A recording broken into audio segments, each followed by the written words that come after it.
So are you thinking about graduating from MailChimp to a more adult email provider? Good. That's good to hear. I'm glad to hear it.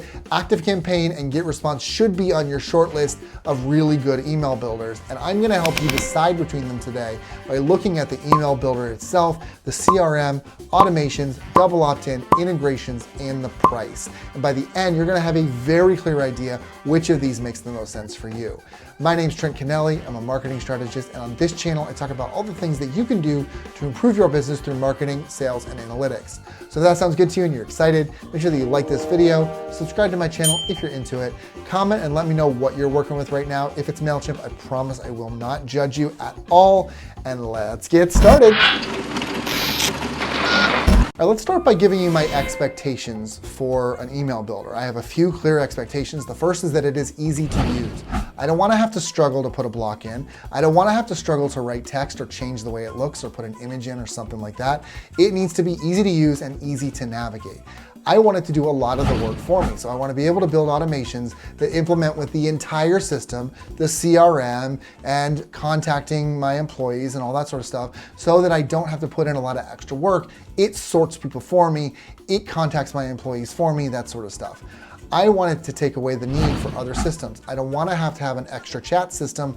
I don't want to have an extra SMS marketing system, etc. And I want it to integrate well with other things. So I want it to integrate either through native apps that the platform has set up or through third-party services like Zapier to make this happen. Let's look at the email builder first. I want to talk about its ease of use as the first point here. ActiveCampaign is very easy to work with. It's plug and play. It's a drag and drop editor. Text editing is very simple, including stylization. And I love, absolutely love, that you can save widgets and elements for future emails. So if you have a button that's been stylized just the way you want it, you can save that element. You don't have to recreate it the next time you make an email. GetResponse is also plug and play, also very easy to work with. The only thing that's missing is the global widget saving ability. So because of that single point, I'm gonna give this one to ActiveCampaign because I love the ability to save elements. It makes your life so much easier. So just sticking with the email builder for a second, let's look at our template availability. So we wanna understand here how quickly and easily we can use templates. This is gonna help us to structure our campaigns and use better best practices and figure out how to get things out more quickly. When you're first starting up with ActiveCampaign, you first start a campaign, there's really not many templates, unfortunately. You can use your past campaigns, which if this is your first campaign, doesn't help you at all.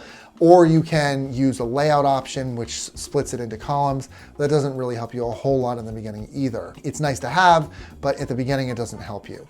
GetResponse has lots of easy to use templates, a whole bunch of them. There's just a long list of them. Or you can use your past campaigns if you want to. So the point here goes easily to GetResponse. Next, let's look at your CRM. So the CRM question is about how easy it is to use the system to identify where users are in your funnel using kind of a life cycle system. So you want to know, where are they? Are they a subscriber, meaning that they are taking no action at all? Are they a lead where they've shown some mild amount of action? Are they a marketing qualified lead where you can start marketing to them more heavily? Are they sales qualified where you want to get your salespeople involved? Are they an opportunity where they're about to convert? Or are they a customer where they have already converted? In that life cycle, do you know where they are? If you have a CRM that has those steps clearly laid out, it makes life a lot easier, especially if you can automate it, which we'll get to in a minute. ActiveCampaign is a great system for this. They have a Kanban style, which is columns where you put cards with your clients or your prospects inside of it. And you can pick them up and drag them and move them, or you can have your automations, which we'll again get to in a minute, move them between the different columns. So this allows you to update those aspects of the contact inside those columns as well, which is super nice. GetResponse doesn't have anything like this. The best thing that it has is lead scoring, which is something ActiveCampaign also has, which is great. I like contact scoring, but ultimately it's not good enough. So ActiveCampaign is the absolute winner on this one. There is no contest at all. You need to have something like this, and GetResponse doesn't have it. Next, let's talk about automation. So the simple question here is, how versatile and user-friendly are the automations on the site? Can I personalize the emails that I want to send? Can I specifically identify the characteristics that I want out of my users? And can I send them down different paths with different emails or different actions based on those characteristics? So for instance, if I want to alert a salesperson when a user takes a certain action on the site, is that possible? Or can I update a deal stage when they take a certain action, or score them, or all sorts of different things? It's just a general question of how versatile this system is overall, so we can get any part of the system to talk to any other part of the system very easily. ActiveCampaign is a highly flexible system, so you can integrate this with your CRM, with those Kanbans that I talked about earlier. You can move them between different cards and different statuses in those Kanbans using your automations. You can send notifications to your salespeople or anybody else that you want to when users take a certain action. You can sort your users based on how engaged they are. There are these huge template libraries, so you don't have to make up these automations every single time. You can just go into the template library and pick what works for you. I would say the one big downside to automations on ActiveCampaign is that when the automation gets really big, it blows out super wide and you can't adjust things into a single view, and it's really hard to look at. You have to keep zooming out or zooming back in, so that's kind of a pain. But honestly, that's not a deal killer. GetResponse is one of the very few systems, including ActiveCampaign, that I've seen that have a flexible automation system. That said, it just isn't quite as flexible as ActiveCampaign. It seems to be more focused on that direct emailing, mass emailing, drip automation sort of perspective, and not a holistic approach to the entire system. So that's kind of a big downside, because you can't do things like understand if they've clicked on an email once they've opened it. You can only know if they've opened it. You can't take actions based on tags. So what I mean by that is that you can't add a tag and then take it away later to make that sorting process a little bit easier. And I do that quite a bit on ActiveCampaign. It just really simplifies the process. Sorting your users is not as simple because, again, it only looks at that sending email perspective, not a holistic approach to the system. I do have to say that I love that you can move blocks around here. So you can take your blocks and move them closer together, which makes things a lot easier to see. Again, I know that sounds minor, but if you look at ActiveCampaign when it gets really big, it's impossible to see what's going on. With GetResponse, it's much easier to see that. So a point overall goes to ActiveCampaign here. It's just a more robust system. Next, let's talk about double opt-in. So double opt-in is a very, very important part of your email strategy. It's a method of getting someone to opt into your email 2 times to confirm their interest in being marketed to by you. You can check out this video for a lot of details on that. It's a real deep dive video. But the question I want to answer here is, what is the double opt-in process like on ActiveCampaign and GetResponse? So for ActiveCampaign, there is a double opt-in process, but you can also build your own if you want to using an automation. Now, I prefer this because you can appropriately brand it. You can use your colors and your logo and all that sort of stuff, rather than having a standard form with all that ActiveCampaign logo and information on. It's basically advertising ActiveCampaign, okay?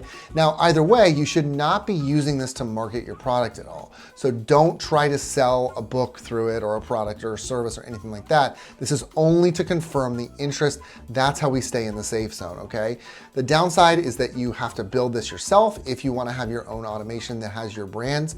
But what we know about automations is that it's very simple to set that up, so it's really not much of a downside at all. GetResponse has no way to do double opt-in except using the GetResponse branded email setup. So let's go through this setup real quick. So you build a form on GetResponse, you brand it, you make it look really nice, just like your brand colors and everything like that. You put that on your website, somebody fills it out, they press the submit button, and it takes them to a second version of the form with the GetResponse logo and the GetResponse look and feel that looks nothing like your website, that you then have to confirm that that's what you said already. And then it's gonna send you the email, which might show up in spam. I have yet to get one of these double opt-in confirmation emails from GetResponse that didn't show up in spam.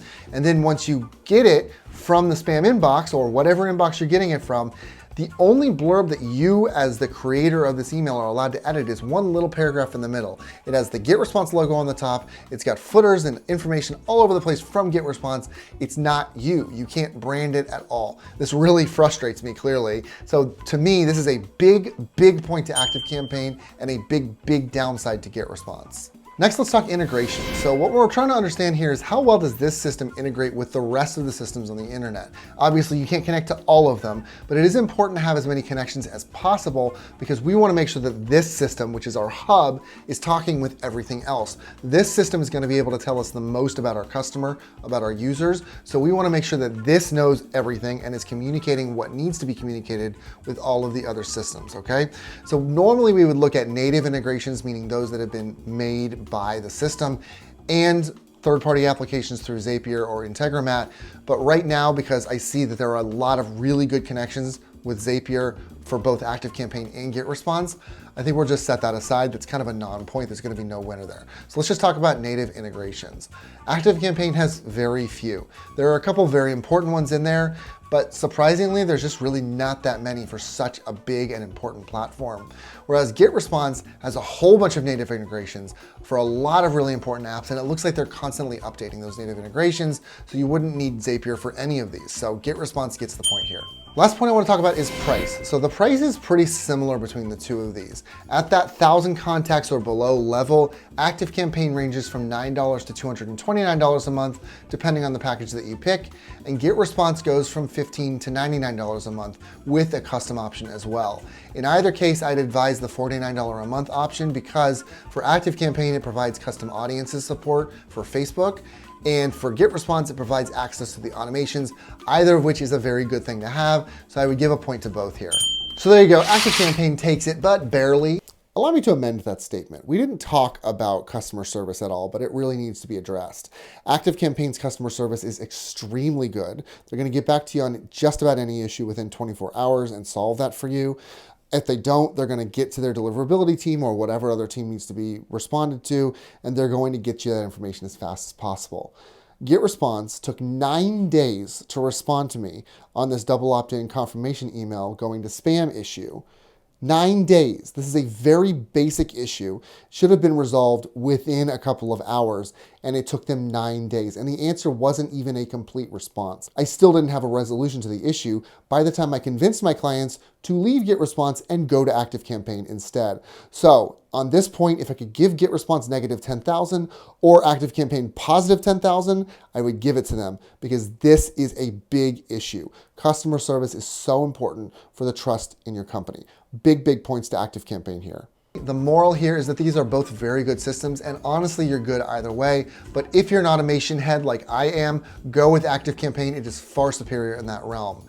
I hope that that helped you. Let me know what you're working with right now, even if it's MailChimp, even if it's Gmail. I am not going to judge you, I promise. I just would love to know. Make sure that you like this video if you liked it, subscribe to my channel if you're into it, and I will catch you in the next one.